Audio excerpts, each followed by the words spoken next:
میرا نام فرحاد ہے اور میری عمر 26 سال ہے۔ میں نے 16 سال کی عمر میں ہی ایک بڑے بزنس مین کے گھر میں کام کیا تھا۔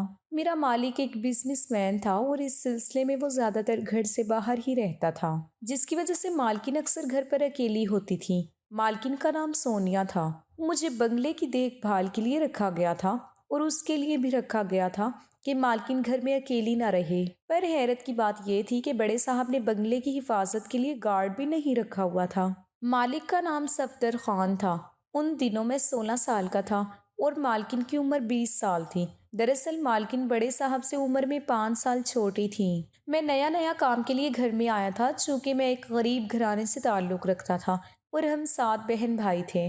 میں سب سے بڑا تھا تو امی ابو مجھے کام کے لیے گھر سے باہر بھیج دیا کرتے تھے۔ اکثر شام کے بعد مالکن مجھے گھر آنے نہیں دیتی تھی، مجھے اپنے گھر پر ہی روک لیتی تھی، لیکن میں کوئی نہ کوئی بہانہ بنا کر روزانہ گھر چلا آتا تھا۔ ان دنوں میری تنخواہ بھی کم تھی تو ایک دن مالکن نے مجھے کہا، میں تمہاری تنخواہ بڑھا رہی ہوں، تم نے رات کو بھی یہیں رکنا ہوگا۔ میں نے یہ بات امی ابو کو بتا دی۔ امی ابو نے کہا کہ بیٹا یہ تو بہت اچھی بات ہے، اس طرح ہماری کچھ مشکلیں اور بھی آسان ہو جائیں گی، لیکن میں نہ مانا اور رات رہنے سے انکار کر دیا۔ اگلے دن میں کام پر گیا تو مالک نے مجھ سے پوچھا کہ تم اپنا سامان نہیں لائے؟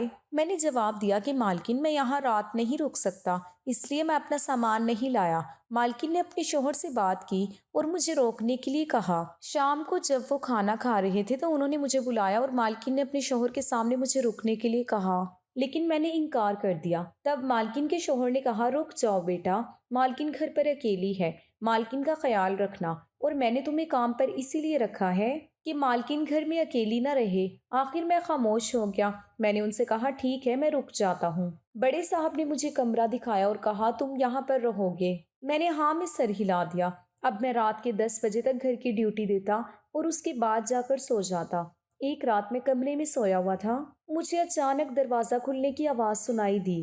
میں نے سوچا گھر میں چور تو نہیں آ گئے۔ ڈرتے ڈرتے میں کمرے سے باہر آیا اور دیکھا تو بہت تیز ہوا چل رہی تھی اور دروازہ بھی کھلا ہوا تھا۔ میں نے سوچا کہ ہوا بہت تیز ہے، شاید اسی وجہ سے کھل گیا ہے۔ خیر میں نے دروازہ بند کیا اور کمرے میں جا کر سو گیا۔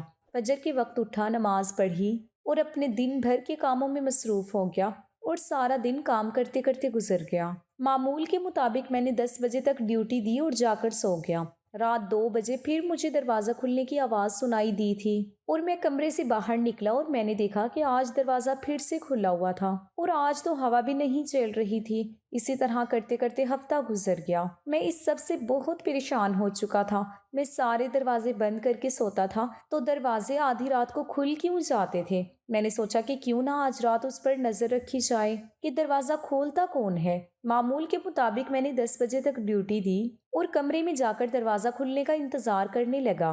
رات کے 2 بج رہے تھے لیکن کوئی ہلچل محسوس نہ ہوئی۔ میرا نیند کے مارے برا حال تھا۔ جب کوئی ہلچل محسوس نہ ہوئی تو میں نے سوچا کہ کوئی میرے ساتھ مذاق کر رہا ہے۔ مجھے تھوڑی سی بھوک اور پیاس محسوس ہوئی تو میں کچن میں چلا گیا۔ فریج میں سے کھانا نکال کر کھایا اور پانی وغیرہ پی کر واپس آنے لگا تو میری نظر مالکن کے کمرے میں پڑ گئی۔ مالکن کو دیکھ کر تو میرے ہوش ہی اڑ گئے تھے۔ مالکن بیڈ پر بیٹھی گنگنا رہی تھی اور اپنے بال منہ پر گرائے ہوئے تھے۔ میں ان کے پاس دروازے کے پیچھے چھپ گیا اور چھپ کر انہیں دیکھنے لگا کہ اچانک مالکن بیڈ سے اٹھی اور کمرے سے باہر آنے لگی۔ کھلے بال دیکھ کر تو مجھے ان سے ڈر لگنے لگا۔ میں نے دیکھا کہ مالکن نے دروازہ کھولا اور باہر چلی گئی۔ میں بھی مالکن کے پیچھے پیچھے چلا گیا۔ مالکن کے سارے چہرے پر بال پڑے ہوئے تھے اور مالکن نے سفید رنگ کے کپڑے پہنے ہوئے تھے۔ رات کے 2 بجے کا وقت تھا اور مالکن بال بکھیرے سفید رنگ کا جوڑا پہنے روڈ کے کنارے پر چل پڑی۔ مالکن کو دیکھ کر میں بھی بہت خوفزدہ ہوا لیکن مالکن کے پیچھے پیچھے چلتا رہا۔ مجھے یاد نہیں رہا کہ میں نے گھر کا دروازہ کھلا چھوڑ دیا تھا۔ بہرحال مالکن کے پیچھے پیچھے چلتا رہا کہ اچانک ایک کار مالکن کے پاس سے تیزی سے گزری اور میں گاڑی کی تیز رفتاری دیکھ کر کار والے کو دیکھنے لگا۔ جب کار گزر گئی تو میں نے واپس مالکن کی طرف دیکھا لیکن مالکن کو وہاں موجود نہ پایا۔ میں اس جگہ کافی دیر مالکن کو ڈھونڈتا رہا لیکن مالکن نہ ملی۔ میں تھک ہار کر گھر واپس آ گیا۔ گھر آیا تو مالکن کے کمرے میں نظر ڈالی۔ مالکن اپنے کمرے میں سوئی ہوئی تھی۔ اب میرے دماغ میں بہت سے سوال گونج رہے تھے کہ آج تو دروازہ کھلا تھا تو مالکن آ گئی، لیکن روزانہ دروازہ کھلتے ہی جب میں بند کر دیتا ہوں تو مالکن کہاں سے آتی ہے؟ یہ سوچ کر میرا دماغ دکھنے لگا اور میں کنڈی لگا کر سو گیا تھا۔ صبح مالکن نے میرے کمرے کا دروازہ کھٹکھٹایا اور کہنے لگی، فرحاد کیا بات ہے؟ آج بہت دیر کر دی اٹھنے میں۔ صبح کے 10 بج چکے ہیں۔ میں اٹھا اور جلدی جلدی سے تیار ہو کر ناشتہ بنایا، مالکن کو دیا اور دوسرے کاموں میں مشغول ہو گیا۔ اب مجھے مالکن سے ڈر بھی لگ رہا تھا اور رات کے سوال بھی میرے دماغ میں گھوم رہے تھے۔ اب میں دوبارہ رات کے ہونے کا انتظار کر رہا تھا تاکہ مالکن پر نظر رکھ سکوں کہ وہ کہاں جاتی ہے۔ رات 10 بجے تک ڈیوٹی دینے کے بعد کمرے میں آ کر انتظار کرنے لگا کہ اچانک رات کے 3 بجے دروازہ کھلنے کی آواز سنائی دی۔ میں اٹھ کر اپنے کمرے سے باہر گیا، دیکھا تو دروازہ کھلا ہوا تھا اور وہاں کوئی موجود نہ تھا۔ میں نے گیٹ سے باہر آ کر دیکھا تو مالکن باہر روڈ کے کنارے جا رہی تھی۔ میں فاصلے سے ان کا پیچھا کرنے لگا۔ میں پیچھا کرتے ہوئے کچھ ہی دور گیا تھا کہ اچانک پیچھے سے میرے کندھے پر کسی نے ہاتھ رکھا اور مجھے اپنی طرف کھینچا۔ میری تو جان نکل گئی۔ میں نے پیچھے دیکھا تو ایک آدمی کھڑا تھا۔ کہنے لگا، بھائی کہاں چوروں کی طرح جا رہے ہو؟ کون ہو تم؟ میں نے اسے جواب دیے بغیر مالکن کی طرف دیکھا تو مالکن غائب ہو چکی تھی۔ میں نے اس شخص کو بتایا کہ میں کسی کے گھر میں کام کرتا ہوں اور یہاں کسی کے پیچھے آیا ہوں۔ یہ کہتے ہی میں گھر کی طرف بھاگا۔ گھر پہنچا تو سیدھا مالکن کے کمرے کی طرف بڑھا۔ کمرے کا دروازہ کھولنے کی ہمت تو مجھ میں نہ ہوئی۔ میں نے ہمت کی اور کمرے کے باہر سے کھڑکی کے اندر جھانکنے کی کوشش کی۔ اچانک پیچھے کسی نے مجھے تھپکی دی۔ میں نے جیسے ہی پیچھے مڑ کر دیکھا تو میری ایک دم چیخ نکل گئی کیونکہ میرے پیچھے مالکن کھڑی ہوئی تھی اور میں مالکن کی طرف دیکھ رہا تھا۔ اتنے میں مالکن بولنے لگی، فرحاد تم اتنی رات گئے یہاں کیا کر رہے ہو اور میرے کمرے میں کیوں جھانک رہے ہو؟ مالکن کے ہاتھ میں پانی کی بوتل تھی جس سے لگ رہا تھا کہ مالکن جیسے کچن سے آ رہی ہو۔ میں بہت زیادہ ڈرا ہوا تھا اور زمین پر پڑے پڑے میں نے مالکن سے کہا کہ آپ یہاں ہیں تو باہر کون تھا؟ میں نے باہر کسی کو دیکھا ہے اور کمرے میں آپ کو دیکھ رہا تھا کہ آپ کمرے میں موجود ہیں یا نہیں ہیں۔ مالکن نے کہا، جا کر سو جاؤ، دوبارہ ایسا مت کرنا۔ اگلے دن میں دن بھر کے کاموں میں مشغول ہو گیا۔ میں مالکن سے بہت ڈرا ہوا تھا۔ جب مالکن آواز دیتی تو گھبرا کر جواب دیتا۔ مالکن نے پوچھا، کیا بات ہے فرحاد، اتنے ڈرے ہوئے کیوں ہو تم؟ میں نے جواب نہ دیا اور کام میں لگا رہا۔ اس رات مالکن کے سو جانے کے بعد میں اپنے کمرے میں آ گیا۔ اس رات 12 بجے مجھے دروازہ کھلنے کی آواز سنائی دی۔ میں باہر نکلا تو مالکن کو باہر جاتے ہوئے دیکھا۔ میں دروازہ اندر سے بند کر کے دیوار کود کر باہر آیا اور مالکن کے پیچھے جانے لگا کہ اچانک میں نے سامنے سے مالک کو آتے ہوئے دیکھا۔ جب مالک کی نظر مجھ پر پڑی تو وہ حیران و پریشان ہو کر مجھے پوچھنے لگا، بیٹا فرحاد تم یہاں کیا کر رہے ہو؟ میں کانپتے ہوئے بولا، مالک۔ مالکن گھر سے باہر نکل کر اس طرف گئی ہے۔ مالک اور میں 1 گھنٹے تک مالکن کو وہاں ڈھونڈتے رہے لیکن مالکن نہ ملی۔ پھر مالک مجھے لے کر گھر کی طرف آئے، دیکھا تو دروازہ اندر سے بند تھا۔ میں نے دل میں سوچا کہ آج تو مالکن پکڑی ہی جائے گی کیونکہ دروازہ تو میں نے اندر سے بند کیا تھا اور دروازہ اندر سے ہی بند ہے، اس کا مطلب کہ مالکن ابھی تک نہیں آئی۔ مالک نے کہا، فرحاد دروازہ تو اندر سے بند ہے۔ مالک نے دروازے پر لگی کنڈی بجائی۔ چند لمحوں بعد مالکن نے دروازہ کھول دیا۔ میں مالکن کو دیکھ کر حیران ہو گیا۔ مجھے ایسا لگ رہا تھا کہ میں پاگل ہو چکا ہوں۔ ہم اندر آئے۔ مالکن بولی، ارے فرحاد تم باہر کب گئے؟ میں کیا جواب دیتا؟ میں خاموش رہا۔ میں کمرے میں گیا۔ بستر پر لیٹتے ہی میری آنکھ لگ گئی۔ عین نماز کے وقت میری آنکھ کھل گئی۔ میں اٹھا، فجر کی نماز پڑھی، مالک اور مالکن کے لیے ناشتہ تیار کرنے لگا۔ مالک کو ناشتہ دینے کے بعد میں نے مالک سے کہا، مالک میں کام چھوڑ رہا ہوں۔ مالک نے حیران ہو کر پوچھا، کیوں، کیا بات ہے؟ کام کیوں چھوڑ رہے ہو؟ میں نے ساری بات مالک کو بتا دی۔ مالک نے کہا کہ ایسی کوئی بات نہیں ہے، میں یہاں موجود ہوں، تمہیں کام چھوڑنے کی کوئی ضرورت نہیں ہے، میں خود دیکھ لوں گا۔ میں اپنے سارے کام ختم کر آیا ہوں، کم از کم ہفتہ 10 دن تو میں نے کہیں نہیں جانا ہے، میں سب کچھ سنبھال لوں گا، تم بے فکر ہو جاؤ۔ مالک کا یہ جواب سن کر میں تھوڑا مطمئن ہو گیا۔ میں بہت تھک چکا تھا جس کی وجہ سے اس رات بہت اچھی نیند آئی اور آنکھ صبح فجر کی نماز کے وقت ہی کھلی۔ اگلی رات میں انتظار میں تھا کہ اب تو مالکن پکڑی جائے گی، لیکن کوئی ہلچل محسوس نہ ہوئی۔ اسی طرح 1 ہفتہ گزر گیا۔ جب سے مالک واپس آئے تھے گھر میں سکون تھا۔ میں سوچنے لگا کہ شاید زیادہ کام کرنے کی وجہ سے میرا دماغ خراب ہو گیا تھا۔ اب مالک کے جانے کا وقت بھی آ گیا تھا۔ مالک جاتے وقت مجھے کہہ کر گئے تھے کہ بیٹا فرحاد اب اگر تمہاری مالکن گھر سے باہر نکلے تو مجھے فوراً فون کر دینا، میں جہاں بھی ہوں گا تمہارے پاس آ جاؤں گا۔ یہ سنتے ہی میں خوش ہو گیا۔ اگلے 2 دن تک کوئی ہلچل محسوس نہ ہوئی۔